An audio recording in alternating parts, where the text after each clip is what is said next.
संगठन के साथी थे वो संतुष्ट हुए आपकी बात से? नहीं, जो वार्ता का नतीजा जो निकला है वो ये निकला है कि जो कार्रवाई की गई है, जो कोर्ट न्यायालय के आदेशों से, जो फाइनेंस कंपनी ने पुलिस की मदद से जो कुर्की की कार्रवाई की गई, उस दौरान जो जिनका घर ये कुर्की हुआ है उनका ये कहना है कि साहब उस दौरान जो है, मैं तो घर पे उपस्थित नहीं था, लेकिन मेरे जो मवेशी थे उनको फाइनेंस कंपनी वालों ने खूंटे से, जैसे जहाँ बंधे हुए होते हैं, वहां से उनको थोड़ी बहुत यातना देके और बाहर भगा दिया। इस संबंध में उन्होंने लिखित देखिए सर, अभी वर्तमान में आपकी वार्ता चल रही थी और ये सिस्टम बनाया गया कि भाई जो फाइनेंस कंपनी उसके खिलाफ हम कार्रवाई करेंगे, एफआईआर अभी करेंगे, तो क्या उसके बाद पुलिस प्रशासन कार्रवाई करेगा? नहीं, किसी के लिए किसी का बनाया नहीं गया है, जो उनकी ये कंप्लेंट है कि ऐसा हुआ है, तो जिसकी हमने रिपोर्ट हुई है उसकी हम जांच करेंगे। और जो पुलिसकर्मी थे उनका क्या होगा सर?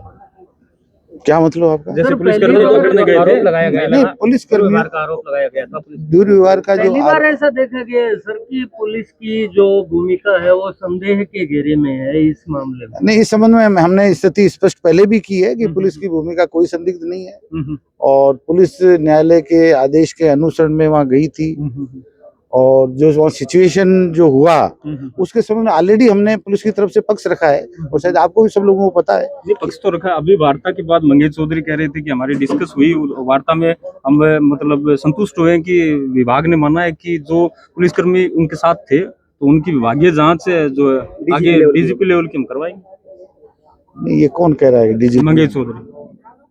ऐसी वार्ता आपके साथ संतुष्ट हुए, बताइए। नहीं, जैसा कि वो ज्ञापन पहले से ही उच्च स्तर पे दिए हुए हैं, तो निश्चित रूप से जब कोई कागज आता है या किसी को भी कोई शिकायत दी जाती है, तो वो एक छोर पे आके उसकी जांच तो की जाती है। तो जो मुख्यालय पे भी इस तरह का विधायक जी तारानगर द्वारा कंप्लेंट किया गया है शायद, जो जैसा मुझे मालूम चला है अखबार से, और आज भी इन्होंने भी एक लिखित में ऐसी बात दी है संघर्ष समिति ने।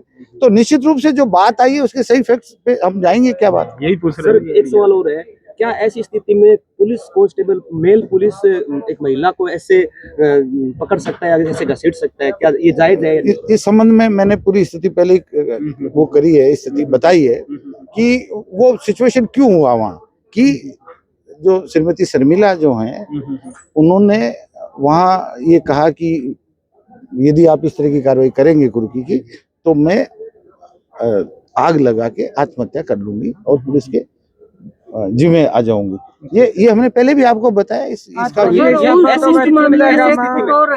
मेरा सवाल यही है सर, ऐसी स्थिति में अगर महिला बोल रही है कि आत्महत्या कर लूंगी, तो ऐसी स्थिति में क्या एक पुरुष कांस्टेबल या कोई सिपाही या थानेदार या एसएचओ ऐसी स्थिति में क्या महिला को ऐसे घसीट सकता है? ऐसी स्थिति में, ऐसी सिचुएशन में ये जो आप शब्द बोल रहे हैं ना, घसीटना, ये इनसे मैं तो सहमत नहीं हूँ। बात ये है कि वो लेटे हुए थे जिस अवस्था में, और उनको सुरक्षित रखने के लिए वहां से हटाया गया। सर आप सवाल एक और है इस चीज में कि महिला ने बोल दिया कि मैं आत्मदाह कर लूंगी, तो इसलिए उसको बाहर निकाला गया घर से।